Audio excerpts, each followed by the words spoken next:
বাংলাদেশের মানুষ গিবদে সবচেয়ে ফার্স্ট হবে। এত গিবদ আর পরচর্চা, চাই স্টলে এক কাপ চা খাচ্ছে, আর কোন হুজুর কি করছে, কোন আলেম কি করছে, কোন নেতা কি করছে, কোন প্রবাসীর বউ কি করলো, কে কি করলো, এই গিবদ, পরচর্চা, পরনিন্দা সমাজের প্রতিটা পরতে পরতে ছেয়ে গেছে। আলহামদুলিল্লাহ, আমরা সাপ্তাহিক দারসুল কোরআনে আজকে আমরা পবিত্র কোরআনুল কারীমের সিরিয়াল নাম্বার অনুযায়ী 104 নম্বর সূরাতুল হুমাযা থেকে সংক্ষিপ্ত সময়ে আমরা মূল কিছু কথা শোনার চেষ্টা করব। আল্লাহ পাক যেন তৌফিক দান করে। সূরাতুল হুমাযা এটা পবিত্র কোরআনুল কারীমের 104 নম্বর সূরাটি নাজিল হয়েছিল মক্কায়। একটি রুকু আছে এবং আল্লাহ পাক 9টা আয়াত দিয়েছে সূরার মধ্যে। তো এই সূরার আলোচ্য মূল বিষয় হচ্ছে গীবত, পরচর্চা এবং সম্পদ জমা করার সম্পর্কে, যে সম্পদ জমা করলে কি হয়, গীবত পরচর্চা করলে কি হয়, পরনিন্দা করলে কি হয়, এই বিষয়ে আল্লাহ পাক এই সূরার মধ্যে তুলে ধরেছে। আমরা ধারাবাহিকভাবে আমরা ছোট্ট ছোট্ট সূরাগুলো যেহেতু দারসুল কোরআনে আমরা একটা একটা করে শেষ করব। হুমাযা শব্দের অর্থ হচ্ছে অপবাদ রচনাকারী বা গীবত পরচর্চাকারী, যাকে বলা হয় হুমাযা। হুমাযা এবং লুমাযা আল্লাহ পাক এই নামকরণটা সূরার প্রথম আয়াত থেকেই করেছে।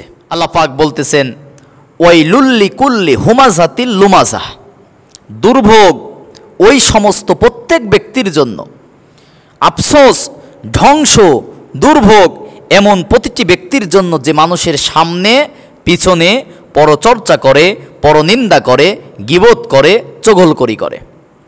হুমাযা এবং লুমাযা, হুমাযা মানে হচ্ছে সামনে বিদ্রূপ করা, গীবত করা, অপমান অপদস্থ করা, চোখের ইশারা দিয়ে কাজে কর্মে তাকে হেয় প্রতিপন্ন করা, ছোট করা, এটাকে বলা হয় হুমাযা। আর লুমাযা হচ্ছে ব্যক্তিটি চলে গেল, লোকটি চলে গেল, তার পিছনে, তার আড়ালে তার দোষগুলো নিয়ে সমালোচনা করা, তার দোষগুলো নিয়ে একে অপরের বলা, আলাপ আলোচনা করা, এটাকে বলা হয় হচ্ছে লুমাযা।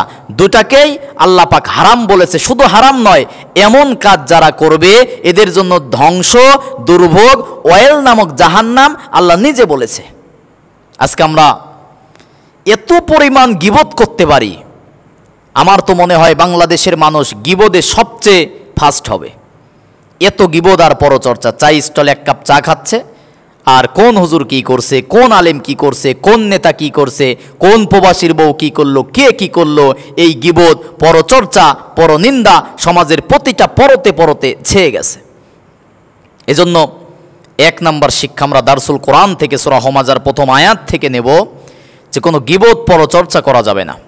এটা সবচেয়ে জঘন্য কাজ হচ্ছে একজন মুসলমান অন্য মুসলমানের জন্য গীবত, পরচর্চা, চগলখড়ি করা।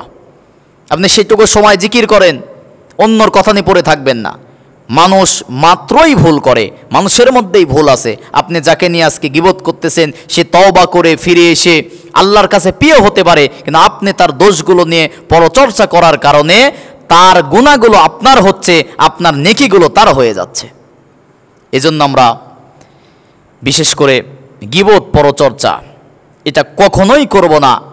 এটা যদি করি এটা কিন্তু দুর্ভোগ হয়ে যাবে। আল্লাহ পাক এখানে কয়েকটা বিষয় তুলে ধরেছে যে দুর্ভোগ, ধ্বংস সেই সমস্ত মানুষের জন্য যারা মানুষের সামনে বিদ্রূপ করে এবং পিছনে নিন্দা করে। দ্বিতীয় আয়াতে আল্লাহ পাক বলতেছে, আল্লাযী জামা আমালা ওয়া আদ্দাদা, সেই সমস্ত মানুষদের জন্য দুর্ভোগ, সেই সমস্ত মানুষদের জন্য আফসোস যে মাল সম্পদ জমা করে এবং বারবার গণনা করে। বিশেষ করে আমি একসময় অনেক টাকা গুনতাম, অল্প কিছু টাকা, তারপরেও আসলে গুনতার ইচ্ছে করে নেই। আয়াতটা আল্লাহ পাক স্পষ্ট দেখেন, আল্লাযী জামা আমালা ওয়া আদ্দাদা, যে মাল সম্পদ জমা করে এবং বারবার তা গণনা করে, এমন মানুষের জন্য আফসোস। কারণ এখান থেকে অহংকার তৈরি হয়। এই রিজিক আল্লাহ পাক আমাকে আপনাকে দিয়েছে, এই রিজিক চাইলে আল্লাহ পাক সংকুচিত করতে পারে, কেড়ে নিতে পারে। এজন্য সম্পদ নিয়ে অহংকার করা কোনো মানুষের পক্ষে শোভা পায় না, সাজে না। এইটা সকালবেলার ধনী রে তুই, ফকির সন্ধ্যাবেলা, নদীর একুল ভাঙে অকুল গড়ে, এই তো নদীর খেলা। সকালবেলার ধনী রে তুই, বিকাল সন্ধ্যাবেলা, নিমিষের মধ্যেই শেষ হয়ে যেতে পারে। এজন্য সম্পদ নিয়ে আমরা অহংকার করব না, বারবার গণনা করব না, এগুলোর মধ্যে লোভ হয়ে যায়। গণনা করলে এক ধরনের অহংকার, এক ধরনের লোভ লালসা তৈরি হয়, এই জন্য আল্লাহ পাক নিষেধ করেছে। এবং যারা সম্পদ শুধু গণনা করে এমনটা নয়, দ্বিতীয় আয়াতে আল্লাহ পাক বলতেছেন ইহসাবু আন্না মালাহু আখলাদা, বারবার সম্পদ গণনা করে আর কি মনে করে যে আমার টাকা আছে, ক্ষমতা আছে, বাড়ি আছে, গাড়ি আছে। তাহলে কি হবে? তার ধারণা তার মাল সম্পদ তাকে চিরজীবী করে রাখবে, তাকে ধরে রাখবে। কিন্তু কাফনের তো ভাই পকেট নাই, এত কিছু কবরে নিয়ে যেতে পারবো না। এজন্য ধন সম্পদ নিয়ে আমরা অহংকার করব না এবং জমা করে বারবার তা গণনা করব না। চতুর্থ নম্বর আয়াতে আল্লাহ পাক বলতেছেন, তাহলে আমরা প্রায় 3টা বিষয় জানতে পারলাম। 1 নম্বরে, কারোর সামনে পিছনে যদি গীবত, পরচর্চা, পরনিন্দা করি এবং সম্পদ যদি আমরা পুঞ্জবিত করে রাখি, জমা করে রাখি এবং তা যদি বারবার গণনা করি, এমন গুণ, এমন দোষ যদি কোনো মুসলমানের মধ্যে থাকে, আল্লাহ পাক বলতেছেন কাল্লা লায়ুমবাজান্না ফিল হুতমা, কখনোই সে অবশ্যই নিক্ষিপ্ত হবে হুতমার মধ্যে। হুতমা হচ্ছে জাহান্নামের একটা স্তরের নাম, একটা জাহান্নামের জায়গার নাম হচ্ছে হুতমা। যাদের গীবত, পরচর্চা করার অভ্যাস আছে, এর থেকে শিক্ষা নেবেন। যাদের সম্পদ জমা করার অভ্যাস আছে, বারবার গণনা করা, অহংকার করা, টাকার গরম, ক্ষমতার গরম, এই গরমগুলো যাদের আছে, আল্লাহ পাক বলতেছেন অবশ্যই তারা ধ্বংস। আল্লাহ বলেছে, আর আল্লাহ বললে তো ধ্বংস অবশ্যই হবে। ওমান আসদাকু মিনাল্লাহি কিলা, আল্লাহর চেয়ে সত্য কথা কেউ বলে না। আল্লাহ পাক বলতেছেন তাদেরকে হুতমার মধ্যে নিক্ষিপ্ত করা হবে। ওমা আদরাকা মাল হুতমা, তোমরা কি জানো হুতমা কি? হুতমাটা কি তোমরা কি জানো? যারা এই পাপাচার করবে, এই পাপ কাজগুলো করবে, গীবত, পরচর্চা, সম্পদ জমা করবে, এদের জন্য রয়েছে হুতমা। আল্লাহ নিজে বলতেছে ওমা আদরাকা মাল হুতমা, হুতমা কি তুমি কি সেটা জানো? রাসূলকে বলতেছে, রাসূলকে বলা মানে গোটা উম্মতকে, মানবতাকে, আমাদেরকে বলতেছে জানেন হুতমাটা কি? আল্লাহ পাক বলতেছে নারুল্লাহিল মুকাদ্দাহ, হুতমাটা হচ্ছে আল্লাহর জ্বালানো দাও দাও করে জ্বলে এমন আগুন। নারুল্লাহ, আল্লাহর আগুন, যে আগুনটা আল্লাহ নিজে জ্বালিয়েছে, দাও দাও করে জ্বলে, যেটা শরীরের যে কোনো অংশ লাগার সঙ্গে সঙ্গে কলিজা ছিদ্র হয়ে যাবে। এজন্য বারবার বলতেছি, যারা সামনে পিছনে গীবত, পরচর্চা করেন, যারা সম্পদ জমা করে সম্পদ নিয়ে অহংকার করেন, বারবার গণনা করেন আমার জমি আছে, জায়গা আছে, টাকা আছে, এগুলো আমাকে রক্ষা করবে, কিচ্ছু না। অসুস্থ হলে, শরীরের মধ্যে ক্যান্সার হলে, হার্ট নষ্ট হয়ে গেলে, কিডনি নষ্ট হয়ে গেলে, এই টাকা পয়সা কিচ্ছু না, এগুলো আপনাকে রক্ষা করতে পারবে না, এগুলো কবরেও নিয়ে যেতে পারবে না। সম্পদ আল্লাহর দেওয়া নিয়ামত, এগুলো আল্লাহর জন্য ব্যয় করতে হবে, পরিবারের জন্য ব্যয় করতে হবে, হালাল পথে ইনকাম করতে হবে, হালাল পথে খরচ করতে হবে, এটাই হচ্ছে উত্তম রিজিক। এগুলো নিয়ে অহংকার, লৌকিকতা, এগুলো নিয়ে তাকাব্বারি করার কোনো সুযোগ ইসলামে নাই, বা মানুষের জন্য এটা শোভা পায় না। আল্লাহ পাক বলতেছেন এগুলো হচ্ছে নারুল্লাহ, হুতমাটা হচ্ছে কি? আল্লাহর জ্বালানো দাও দাও করা জ্বালানো আগুন। আল্লাতী তাত্তলিউ আলাল আফইদা, যে আগুনটা শরীরে লাগার সঙ্গে সঙ্গে তা ক্রাশ করবে হৃদয়কে, শরীরের পায়ের তালুতে লাগার সঙ্গে সঙ্গে কলিজা ছিদ্র হয়ে যাবে, এমন দাও দাও করা আগুন। আল্লাহ পাক বলতেছেন ইন্নাহা আলাইহিম মুসদা, তা এমন আগুন তাদের উপরে ঢাকনা দিয়ে বন্ধ করে দেওয়া হবে।